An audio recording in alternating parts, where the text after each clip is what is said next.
Hello, everybody. Welcome to another episode of Ancient Mysteries Unearthed. I'm your host, Chris Noble. Today, we have a really exciting episode and an incredible guest, Brad Olsen. Brad is an award-winning author, publisher, and a global explorer whose work dives deep into our hidden history and the esoteric knowledge of humanity. He's a very prolific author, whose books include the renowned Esoteric series, Modern Esoteric, Future Esoteric, and the newly released Beyond Esoteric, as well as an incredible book on the Antarctica that we are going to be talking about today, which I'm very excited about. Now, Brad is a captivating speaker who's appeared on stages like Contact in the Desert, Conscious Life Expo, and also across major radio and television platforms, including Ancient Aliens, Beyond Belief, and Coast to Coast AM.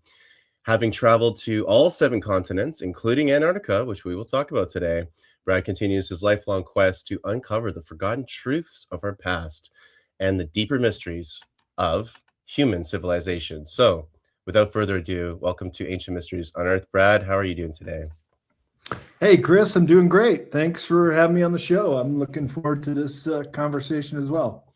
Yes, and as you can tell with our, title of the show here, Ancient Mysteries Unearthed, we love all the work you're doing here, and I've seen you on quite a few of those shows and been aware of a lot of your incredible research for many years now. So I would love to start off our conversation and just hear what started this for you. What got you on this journey? How did you start to see that our history is so clearly not what we're taught in school?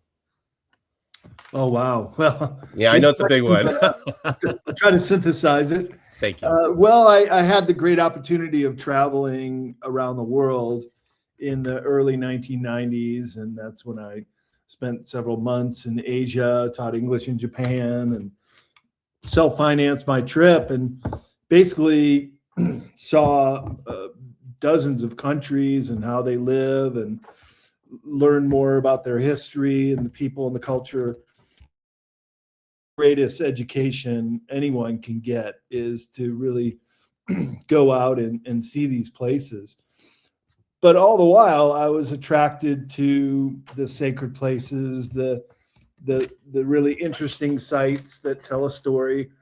And indeed, I did a series of books on sacred places, and this gave me the groundwork. This got me hitting the ground running, and then I was able to produce these books on sacred places and started my publishing career 30 years ago, doing this for quite a while. And just kind of like when you open or peel a layer off an onion, you get another layer, and it's another mystery. So it just is something I'm very interested in, always have been, and continue to look into these esoteric subjects, and especially when they relate to places around the world. So I get to travel to and see a lot of these places too.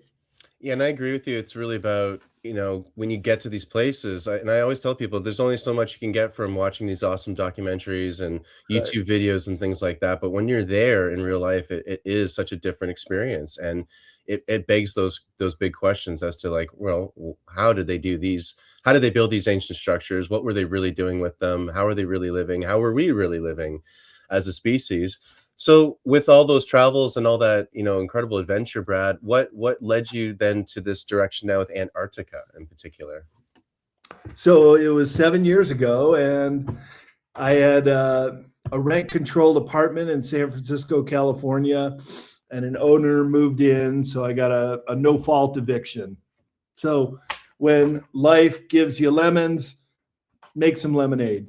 And I'd still not been to South America or Antarctica, so I thought, hey, this is a golden opportunity. You get a little payout from the eviction, and then I had a girlfriend who wanted to go, so we flew down there, and I bought a vehicle, and we in Chile, and we drove up to Peru and Bolivia, all the way down through Argentina, and got to Ushuaia, Argentina, and that's when we gained passage on a sailboat to cross the Drake Passage and get down to Antarctica. And boy, was that a journey.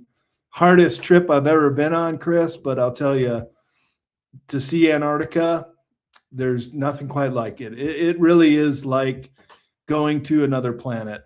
And as you said in my intro, I've been to all 7 continents and never seen anything like Antarctica. It's just 99% covered in ice, a frozen wasteland. There's no trees, nothing green down there, no animals that live on the continent, except for, of course, penguins and seals when they come ashore. All the life is below the water. It's really quite amazing. There was a group of scuba divers down there that we befriended, and we were kind of on the same itinerary where we were going. And we met up with them, and they showed us some videos and pictures from their scuba diving trip, doing wreck dives under the ice shelves. And some of the life and flora under the ocean, it was as colorful as any coral reef. I'll never forget it. So there's just so much that you see and do when you're in a place and put yourself in the right spot to get this kind of really good information. Yeah, and I think that's one of the main things we forget with Antarctica is, yeah, it is a frozen wasteland, but doesn't mean there's no life. I mean, we know in the Marianas Trench, which is shooting out scalding hot gas and water that would kill most of any normal living life. There's tons of life still thriving in those areas. So Antarctica is no different, it sounds like. Correct. Yeah, it's thriving below the ice. At one point, we had a pod of whales swim under our boat. Wow. You're like, whoa, this is like Moby Dick. Hope we don't get swallowed, Jonah in the sea of the belly of the whale. I'm glad you made it back. That's because you know that's another thing, Brad, right? With the Tales of Antarctica. Of course, I did an episode a couple of years back on Operation Highjump, I believe. Yeah, and that's the famous one, of course, with Admiral Byrd. What's your take on all of this mystery surrounding Antarctica? Like, what were you able to uncover with?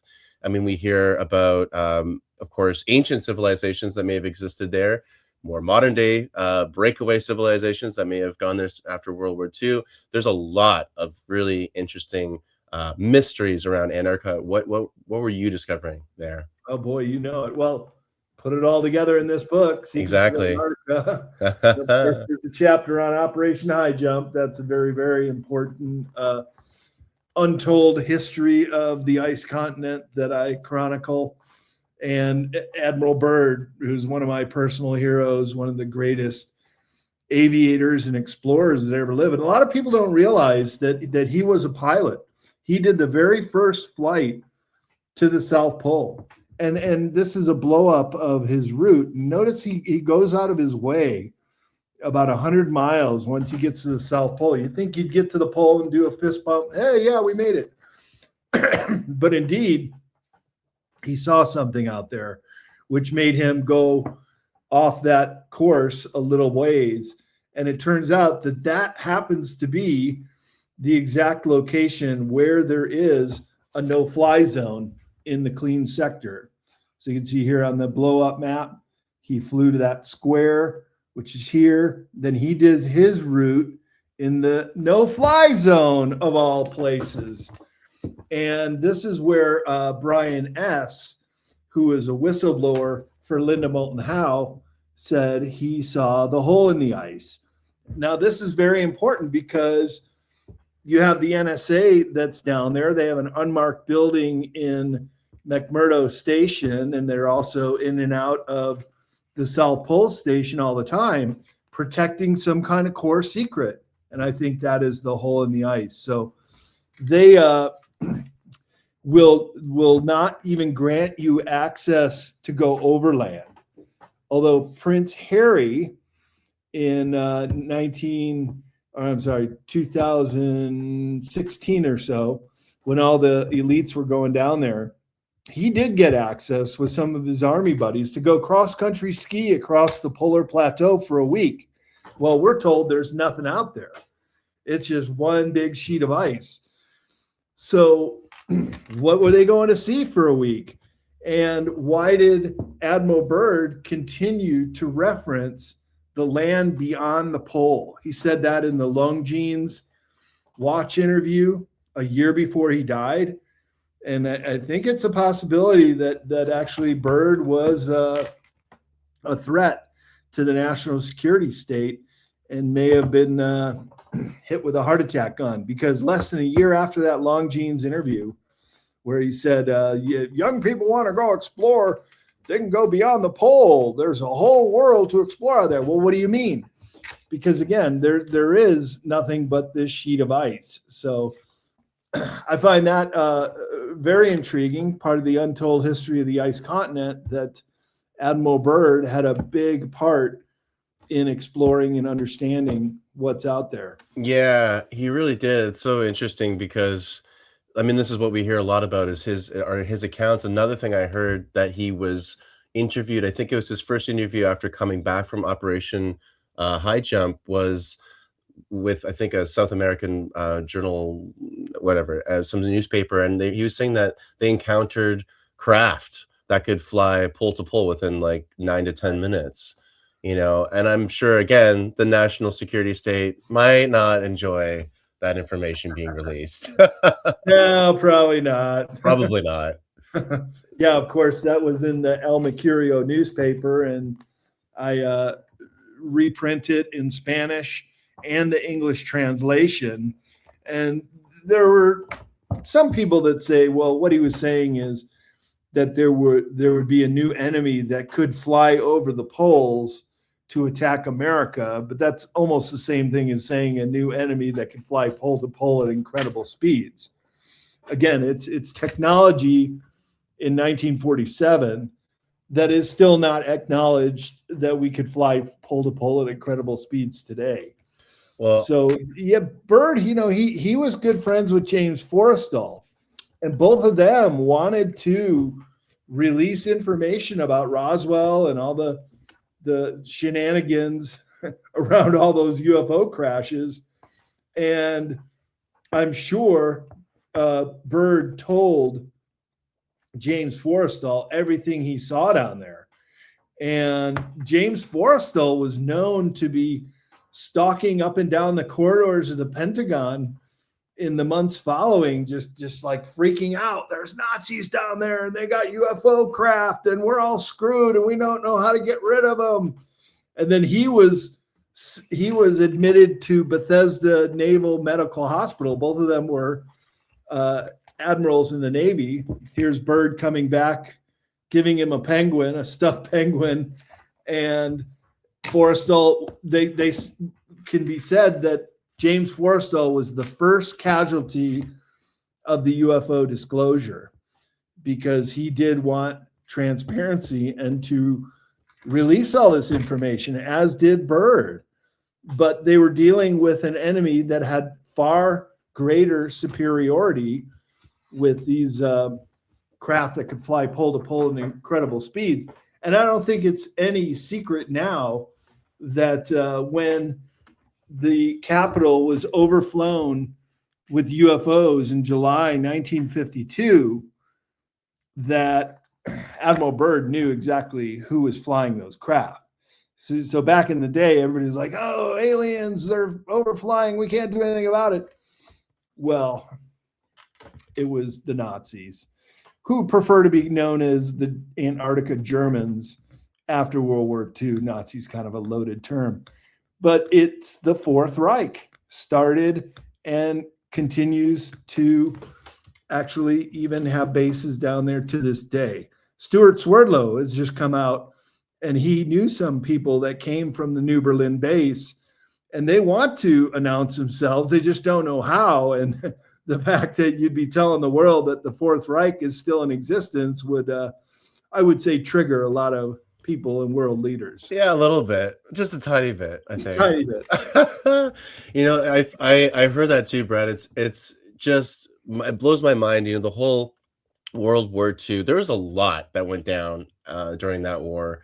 My God, I mean, a lot of wars always are obviously instrumental in history, but World War II in particular. It just seems that a lot more UFO activity started after that. That's where it seems like advanced technology was starting to really start to advance a lot faster than normal. And then, of course, we got all these rumors with how were the Germans getting this information? How were they getting these schematics for anti-gravity? There's then, of course, talk about the societies and the secret societies in Germany, where they're using psychic and telekinetic powers to talk to other beings to get this information. What do you know about the German side of this whole Antarctica situation? Because yeah, New Schwabenland was another word of name I've heard referred to these breakaway German civilizations. So what's your take on that whole side of it?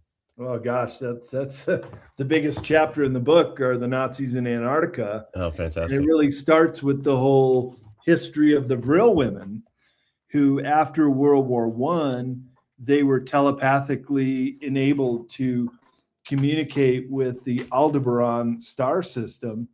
And by doing so, had started to produce blueprints from these telepathic communications that they put pen to paper. And even the very famous scientist Victor Schauenberger said, this is actionable intelligence. We can work with this stuff.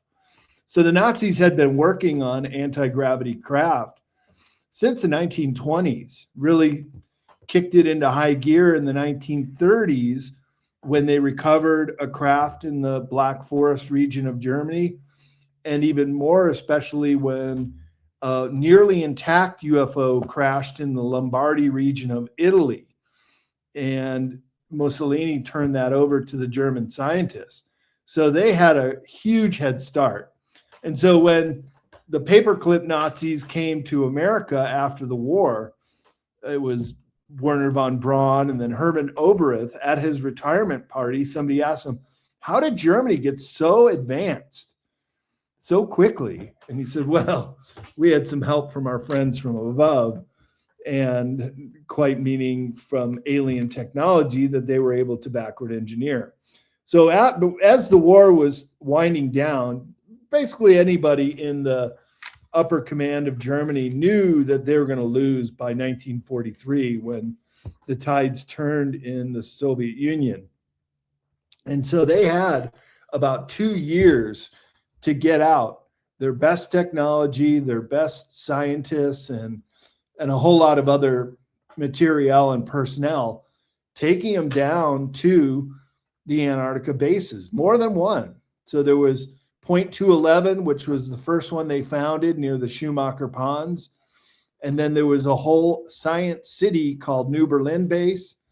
And then I was able to locate a third called the Thule Refuge, which is also in New Schwabenland.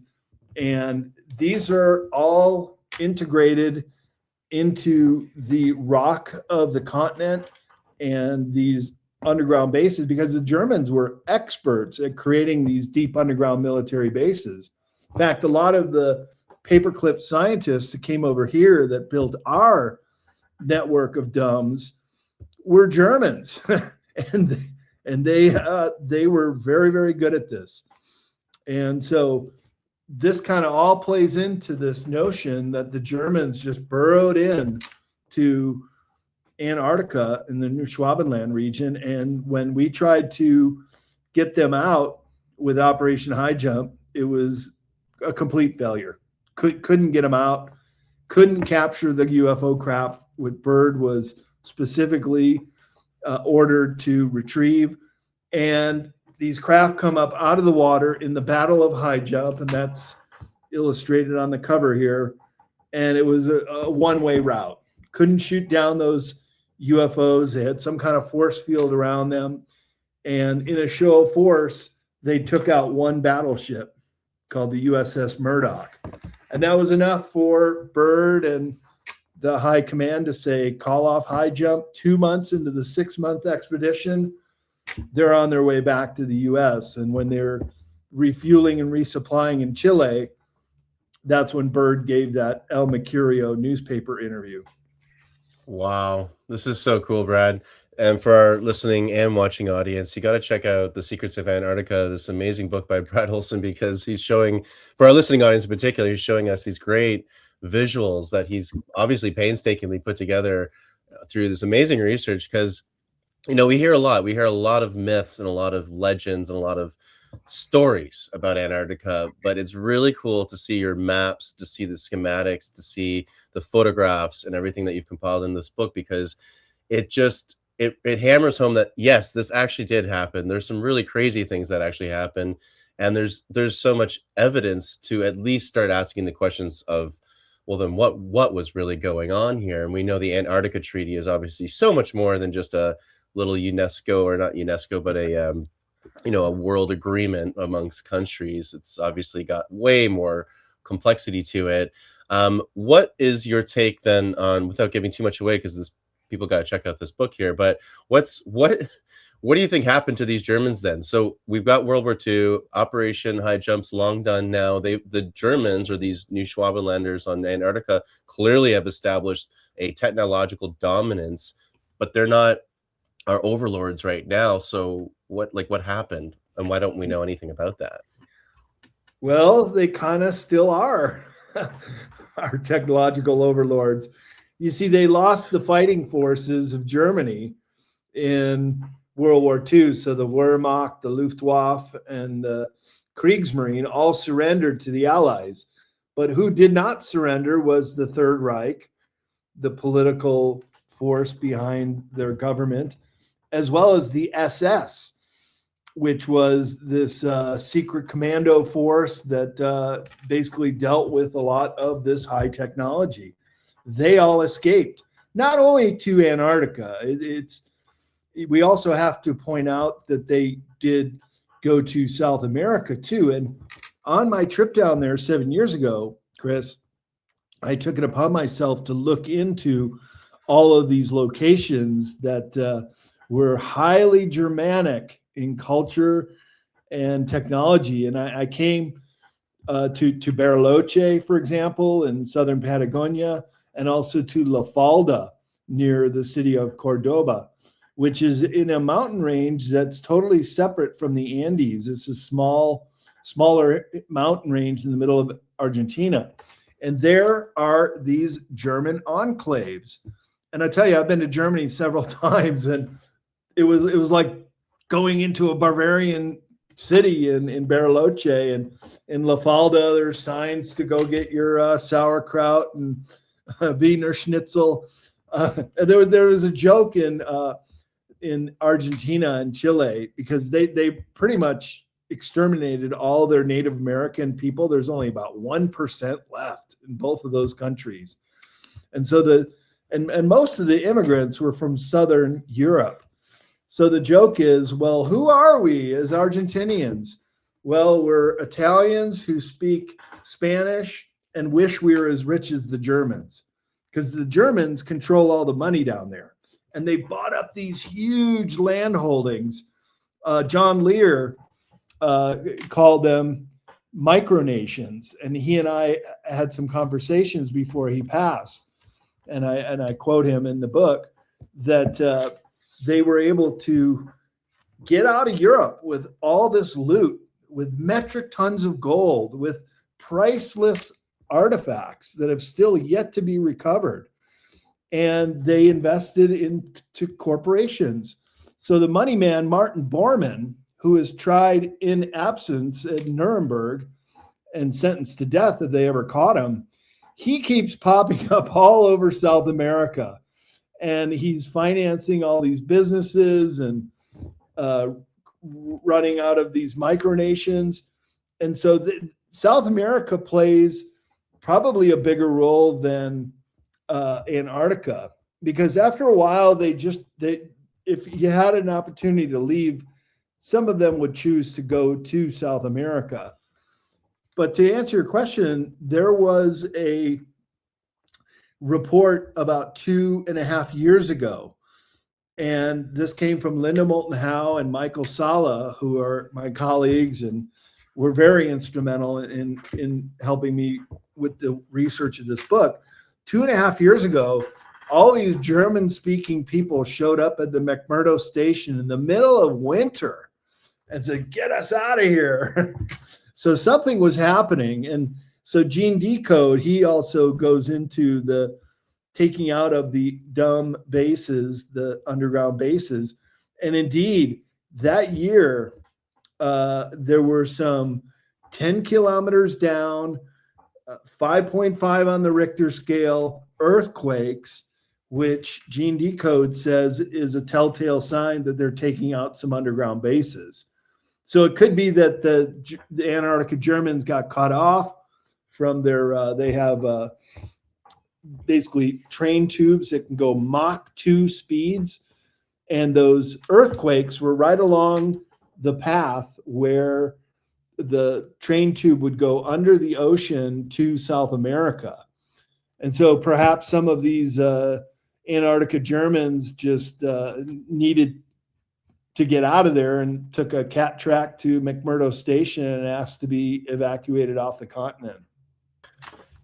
So wild. I have heard rumors too, Brad, that they also have gone off planet. Have you heard anything about that? Yeah, for sure. That's the Nachtwaffen, the Okay. Dark Fleet. Yeah, for sure. And that's a big part of it too.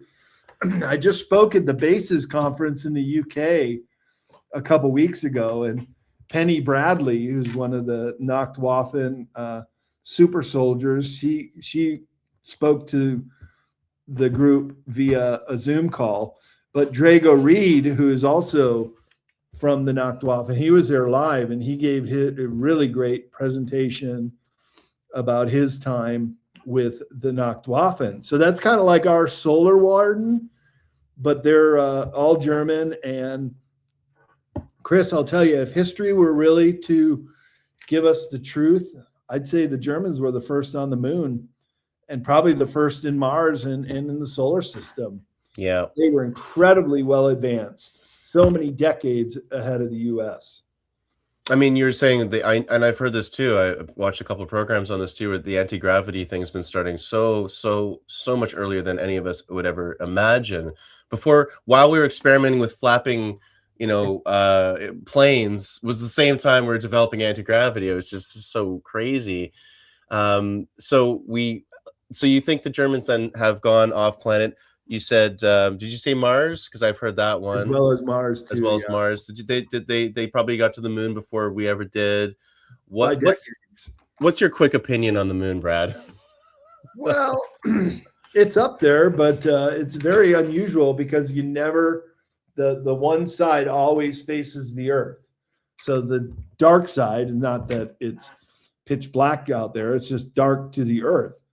And that's, by the way, where they spotted the Nazi base, which happens to be in the shape of a swastika on the dark side of the moon. So the very first of our Apollo astronauts who were doing their trips around the dark side to get to the Sea of Tranquility during Apollo 11, they spotted it. And they also spotted alien bases too. So it's quite a big can of worms that is going to come out. I actually had the opportunity to meet Buzz Aldrin once at a travel show.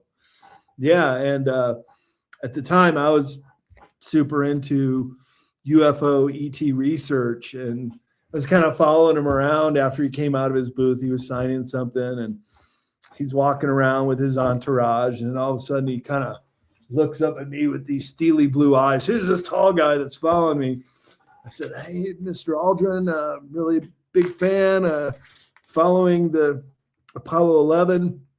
Is it true that when you guys were coming back, that some orbs had come to the capsule and you guys saw some orbs following you guys?"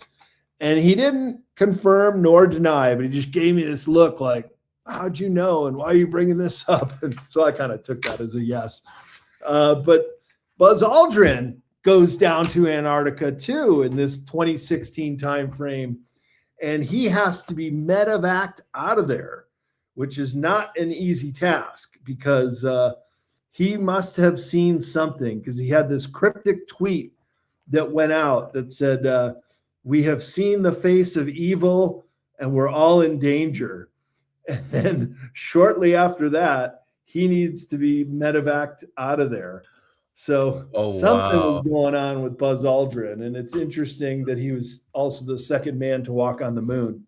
So he tweets that and then was hit with that medical issue. And he has some kind of illness that needs to get him out of there. Geez. There's old Buzz going down to Antarctica with his cryptic tweet. Yep. Wow. Yeah, that's so we've heard a lot about that during those, 2016, 2017, maybe 2015, in that ballpark. There was like, you heard about Barack Obama going down there. You heard about world leaders. You heard about like famous people like the Prince, right? Henry and that. What was that all about specifically? And publicly, I don't even know what the public excuse was for that. There just all of a sudden seemed to be more activity going on. Yeah, the list goes on, including John Kerry on election day in 2016, November 2016. There's John Kerry, the Secretary of State, landing at McMurdo with all kind of fanfare. Oh, here's the only Secretary of State active that's come down to Antarctica. He goes missing for about a week. They think he went to one of these under ice bases to perhaps get his marching orders now that Trump was elected the first time. And then he comes back and flies back. And he was supposedly a climate champion going down there to protect the penguins from global warming. Well, why do you go missing for a week? And then you got Patriarch Kirill, which is almost as interesting. It's like the Pope of Russia going down there, and the guy's in his 80s. As I told you, it is not easy to travel down there, but Patriarch Kirill, he's going down there to bless a little chapel. But this was another side story I think is really interesting. I recounted in the book that there was would you remember in about 15 years ago, they said it was a stampede in Mecca where about 180 people died. Well, that was actually the cover story for an archaeological discovery in Mecca, Saudi Arabia, where they found the Ark of Gabriel. And when they opened it up, it let out a plasma burst that killed 180 people. So they couldn't admit that this had happened. So they made up the stampede story. But they were left with this artifact that they wanted to get out of there. And only the Russians knew how to extract it, get it on a ship, and send it to Antarctica. And they needed Patriarch Kirill to escort it or to do some kind of blessing or ceremony or something very occultic to make sure that it stays preserved in a defunct deep underground military base where it remains to this day. And indeed, the Russian ships came to Jeddah, the port in Saudi Arabia near Mecca, and beelined it straight down to Antarctica right after that. So there is some very good corroborating evidence that this Ark of Gabriel was discovered and had to be taken to a place where it couldn't do any more harm. It's so wild, this ancient technology. I mean, we've seen, of course, the Ark's so famous with Indiana Jones and movies like that. But sounds like actually we're oddly accurate, the depiction in Indiana Jones. I mean, plasma bursts that probably melted and, God only knows what it did to these poor people, but clearly it killed them. And just like it did in the movie, it's funny, we get all this drip disclosure in pop culture so much. And, all these crazy movies we watch, science fiction and etc. Excuse me. I feel like I'm watching straight up nonfiction most of the time, right, Brad? Because you're just telling me all this stuff. I'm like, this is better than any sci-fi movie I could ever write. And I really feel our history is the same. I used to hate history class. I thought it was so boring and so dull until I fell down the rabbit hole of all this mystery and all this incredible, advanced civilizations in our past, and who really knows how we got here and who we even are, and all the activity going on in the stars around us. I mean, it's just so much more fantastical than we're ever led to believe. I've also heard some really crazy legends as well about the lost continent of Atlantis potentially being, in Antarctica, or a lost civilization of some kind in Antarctica. Is there anything around that you've been able to find in your research? Yeah, you bet. And this is when it gets really interesting, Chris, because then this is very much ancient histories revealed. But just in the same way that they were using that sonar scanning on the Giza Plateau and those Italian scientists were coming up with these schematics for this whole under the ice world down there. Same thing has been going on in Antarctica, where they're scanning the plateau and then finding just incredible stuff, including grids to cities, a pyramid, and a whole bunch of other stuff deep below the ice. You can see here about 2 miles below the ice. And some of it's making it into the mainstream media.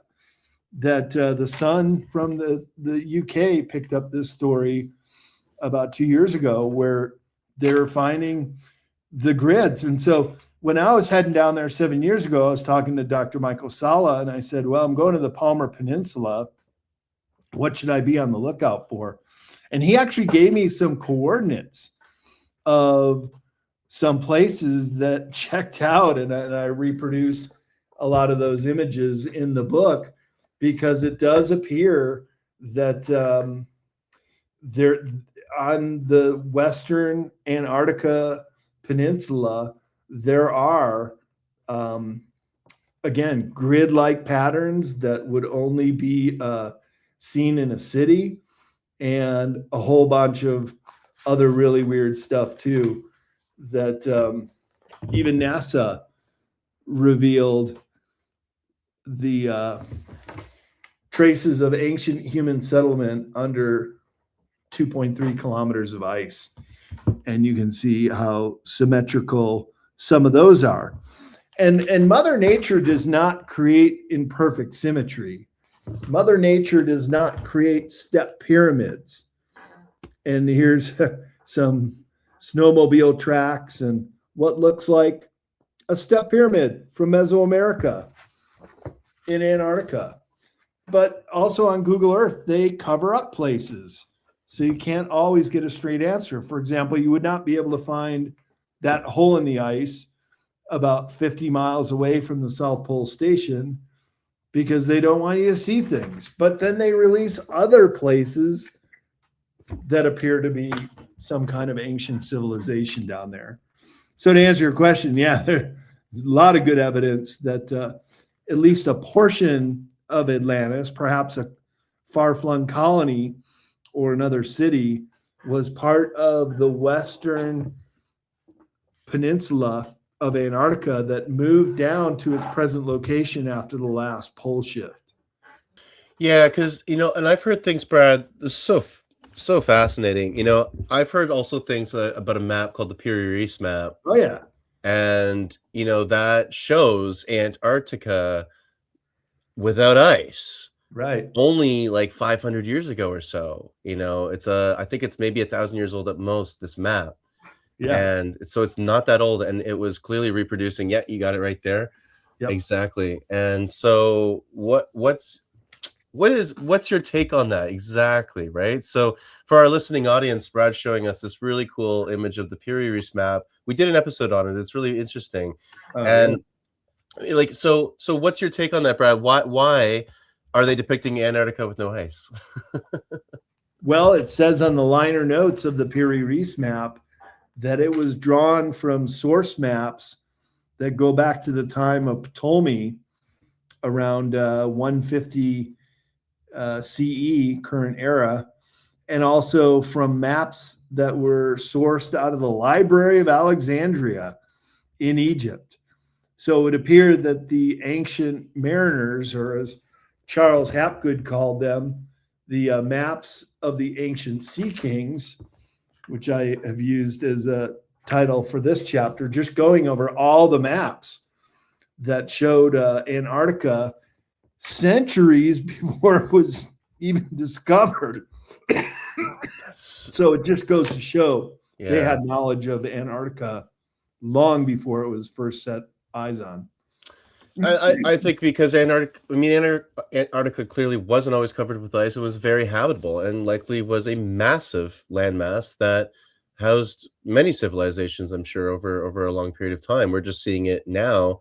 I think we forget how much our planet goes through, many phases, like an ice age, as an example, and how much changed after the end of the last ice age 12,500 years ago, right?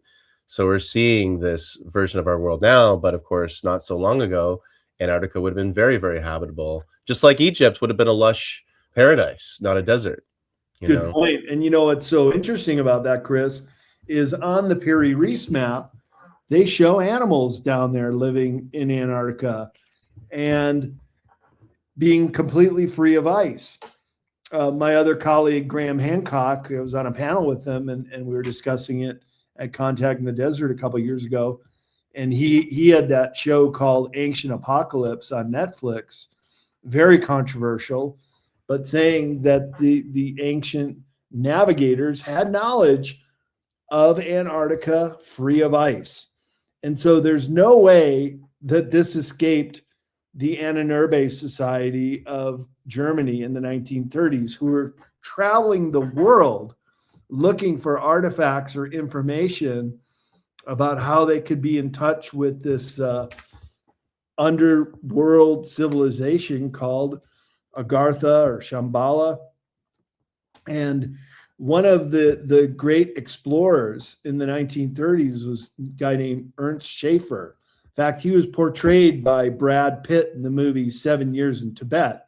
The movie doesn't go into what they were really looking for, but Ernst Schaefer came back to Berlin in early 1938 with some kind of actionable intelligence about Antarctica, because then they wasted no time in putting together the New Schwabenland expedition in 1938-39 to go down there and set up a colony and quite possibly even navigate under the ice.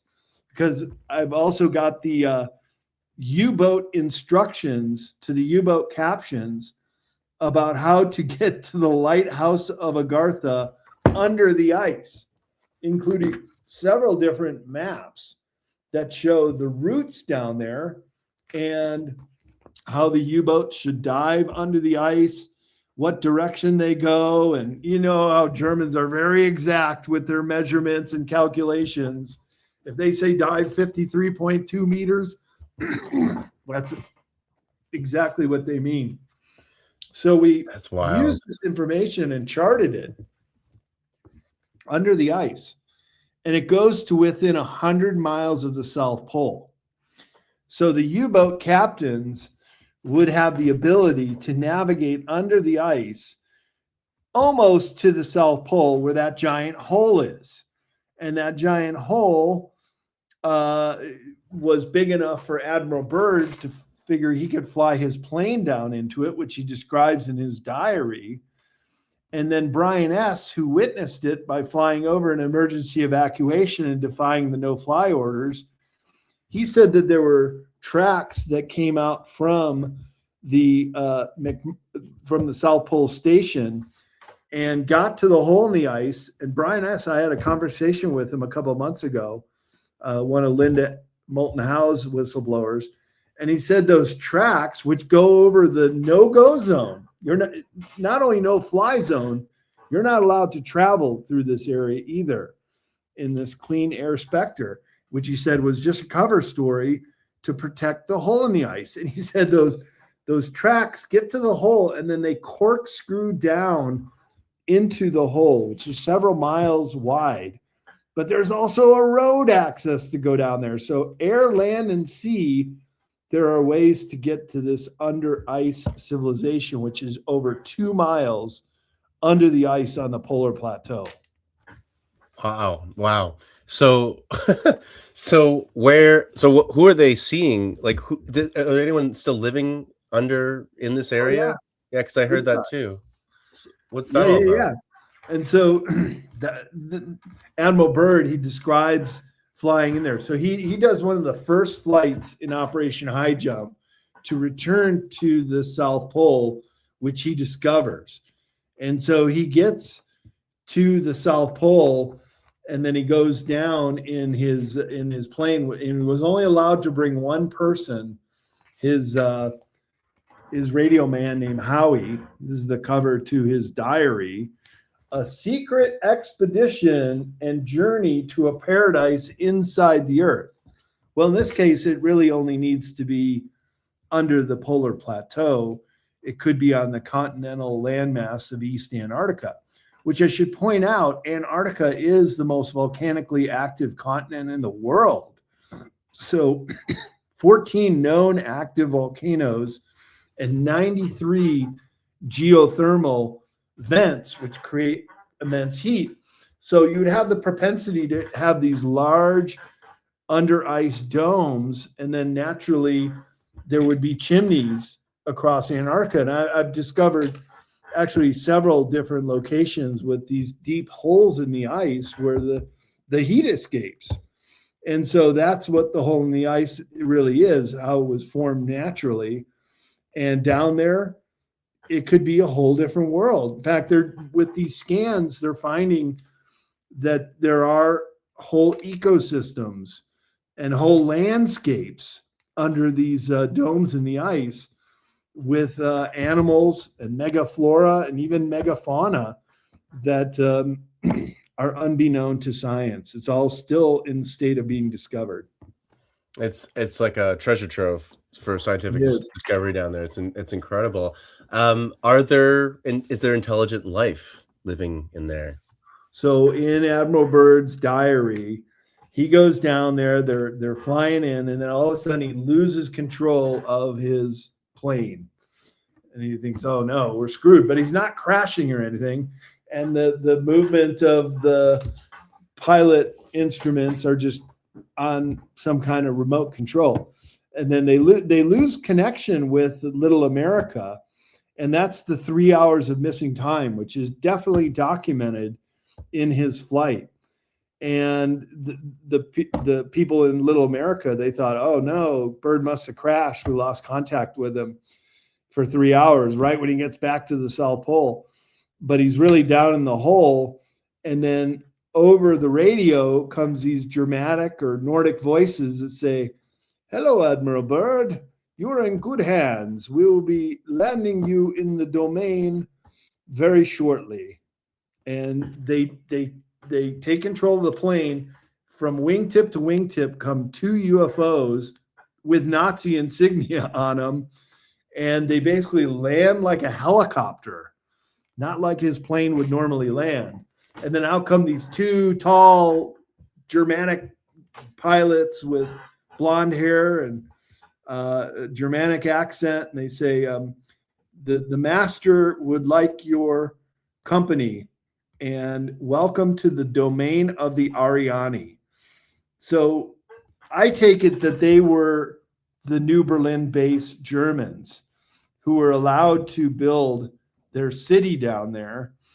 And the domain of the Ariani had existed for quite some time. Byrd describes it kind of like the Emerald City in The Wizard of Oz, but of different pastel colors. And then he makes an audience with the master, who is telepathic.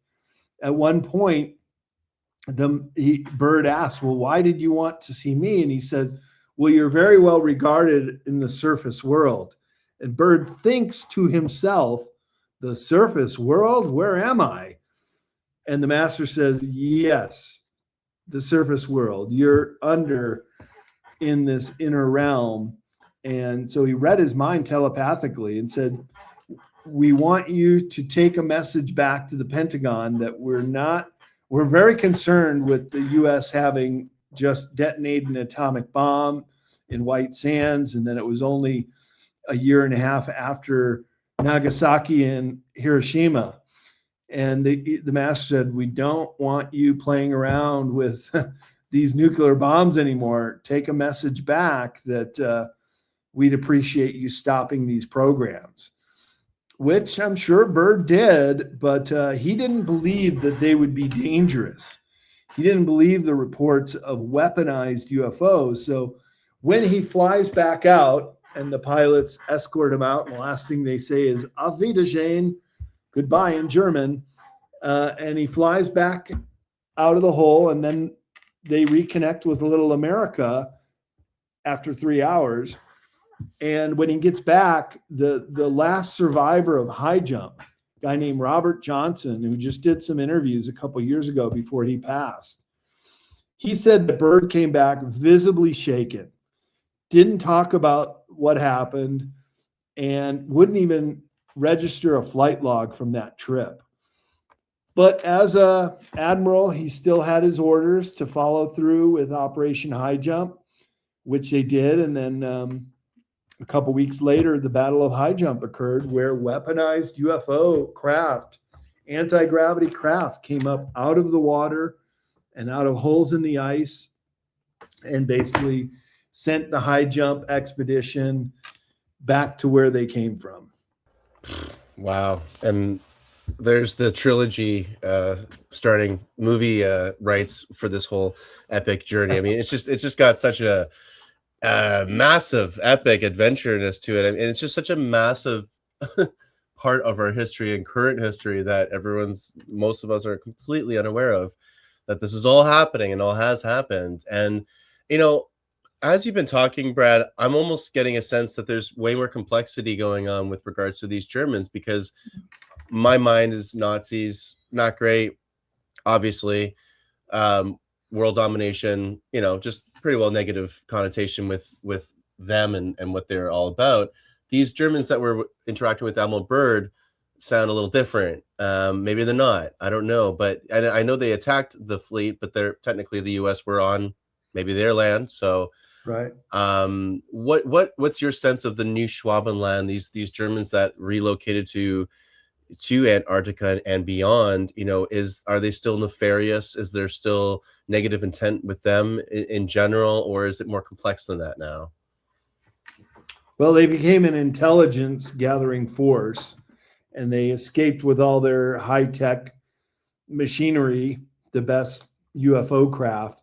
They sent the Nazi scientists over here, the paperclip scientists, and gave them the rocket technology, which was far inferior to 0 point and anti-gravity technology, so that we would just be chasing a lesser goal, and they kept the best stuff for themselves.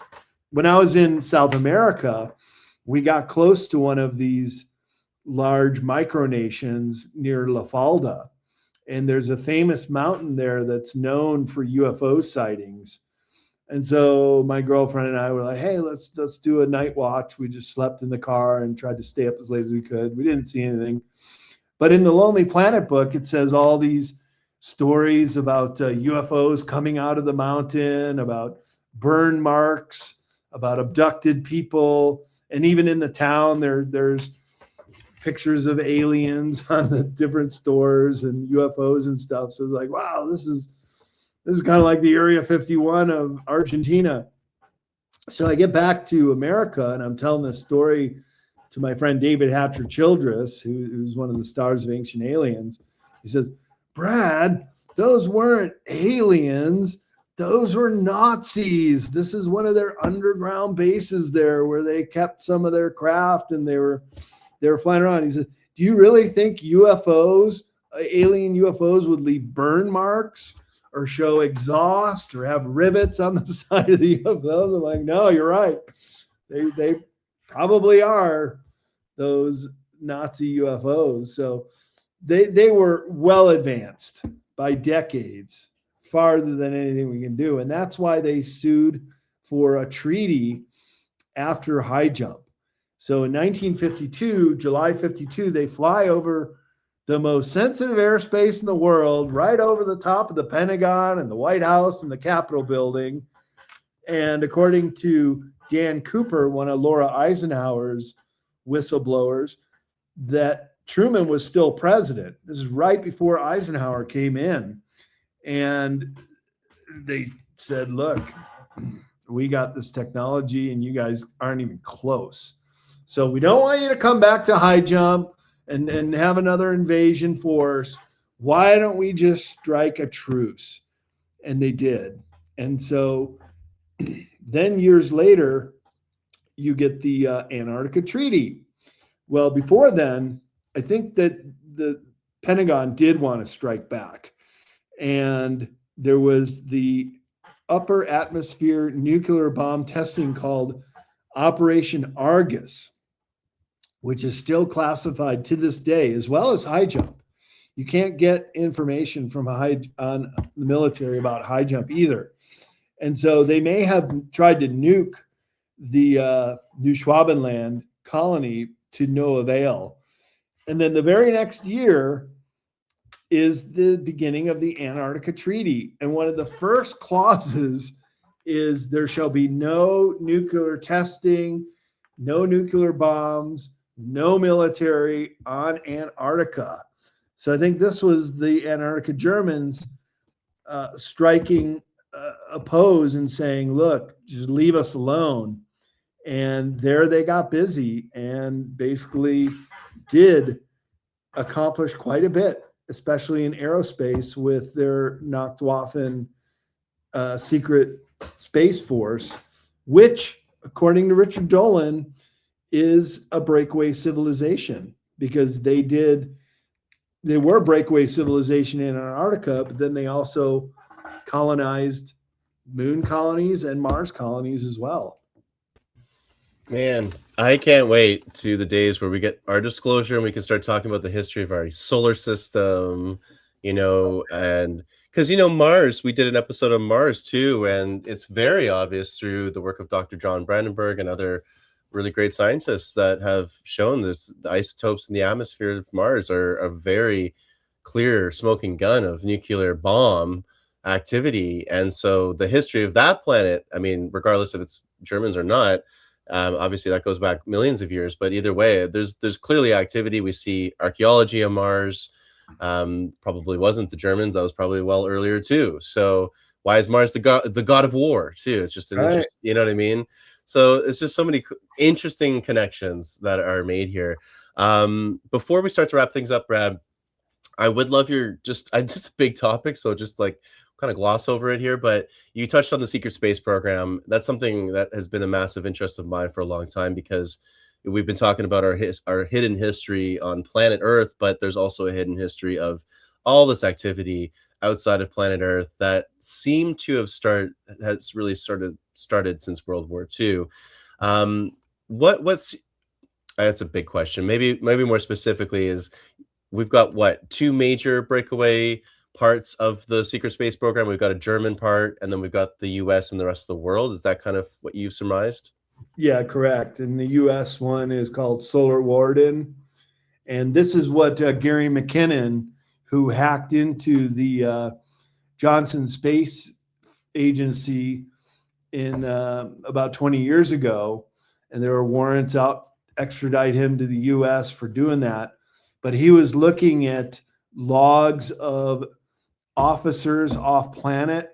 He was also looking at USS spaceships, including large cigar-shaped craft and very advanced technology, before they found out he was hacking into their files. So Gary McKinnon also has very corroborating evidence of a secret space program in the US. And then, of course, a lot of these whistleblowers and super soldiers who came out of the Nachtwaffen program had the Germans also in outer space. And for a long time, they were kind of competing, but they were also working together as well. In what's known as the interplanetary corporate conglomerate, kind of like in the movie Avatar, where they're just going to different planets and colonizing and exploiting the resources. Sometimes facts are stranger than fiction, or life imitates art. And I think that these movies, they come out to reveal a lot of the truths about what's really been going on, including humans in a breakaway civilization off planet at this point. Yeah, and I completely agree. I think I've always loved pop culture for that, in the sense of the movies I've never thought were fully fictional, to be honest. I just felt there's too much realness somehow. It was almost too fantastical to be fantastical. There had to be some elements of truth. And of course now, it just seems that every crazy big sci-fi film we've ever seen has more truth than we could ever imagine. Like you just mentioned, Avatar. I just saw the new one. It's 100% that corporate conglomerate that takes over planets, mines resources.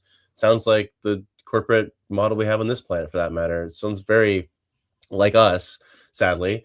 And and then, there's all these other like TV shows like Star Trek, Star Wars. Star Wars, the famous bar scene where they walk into the saloon, and they've got all these different races. I think that's our future, not too far down the road, right? What's your final take before we wrap things up here on disclosure? And I'm not just talking about ETs. Our history also requires disclosure. What do you think? What does that look like for you, Brad? I mean, I know the timeline's kind of hard to predict here, but what do you see for us with disclosure? Well, on the back cover of the book, I say, all roads lead to Antarctica. Of course, there are no roads that lead to Antarctica, but all roads in the disclosure movement have elements of what could be exposed in Antarctica. Giant craft under the ice that are now being exposed from warming in certain parts of the continent. The secret space program run out of there, the Nachtwaffen. The giant portal that exists over the South Pole, where craft are coming and going all the time. And if this stuff were to be exposed, Chris, I think disclosure could very well come out of Antarctica. Yeah, I feel that, and I'm here for it. Let's get that going, audience. You listening to us? Let's help Brad and myself out, getting the word out. Let's get the word out about Brad's amazing book. Brad, where can people find you, connect with you, learn more about? Thank you. Well, you can get the book off of cccpublishing.com. That's our publishing website. Many other authors, all of my other 10 books. And then I'll give you a signed copy that way. Of course, it's available at bookstores nationwide, including that big retailer named after a South American rainforest. And go to bradolsen.com, just as my name is spelled, for my conference schedule in 2026. And I will be presenting in Germany in May at the Ultimate UFO Conference. All this information about the U-boats going under the ice, and that should be a very interesting place to give this lecture. So I'm speaking at already confirmed at a half a dozen places in 2026, and I'll have copies of the book at all my conferences. So come on out and say hi and pick up a signed copy, and hope to see you out there. Absolutely, everybody. Make sure you check this book out. It's been, the visuals alone are worth it. Of course, all of Brad's really impeccable research that ties a lot of puzzle pieces together. And I think that's where books like yours are really helpful, because there's so much to digest. This is a huge topic. It's only just beginning, as we know. And I think your book's a great start and a great place for people that want to dive a much deeper dive into this topic and really get a lot out of that. So thank you, Brad, for being on Ancient Mysteries Unearthed. Really appreciate you. Oh, well, thank you for having me on, Chris. It was a real pleasure to talk to you today. Fantastic. So everyone, I really hope you enjoyed that episode of Ancient Mysteries Unearthed. Brad Olsen, amazing research. You may have seen him on some of those incredible shows like Ancient Aliens, and some of the people he works with that he mentioned, Graham Hancock and many others of that caliber. This just means that, the information that you guys are getting is coming from a lot of incredible sources that have been spending literally decades and decades and decades digging into these things, much like I like in our show title, Ancient Mysteries Unearthed. It's unearthing things. It's getting dirty. It's digging into these things, really, rather than just skimming it on the web, So thank you, Brad. Thank you, everyone, for tuning into this episode of Ancient Mysteries Unearthed. If you want to follow us, not only here on YouTube, but want to follow our travels around the world, we do sacred site tours. This year is going to be in Egypt. So check us out on ancientmysteriesunearthed.com or just in the show notes below. You can also check out all of Brad's links in the show notes below as well. So make sure you follow up with him, and all the other amazing things we've got going on here are all going to be in the show notes below. So as always, much love. Have a beautiful day. And thank you so much for tuning in to this episode of Ancient Mysteries Unearthed. Until next time.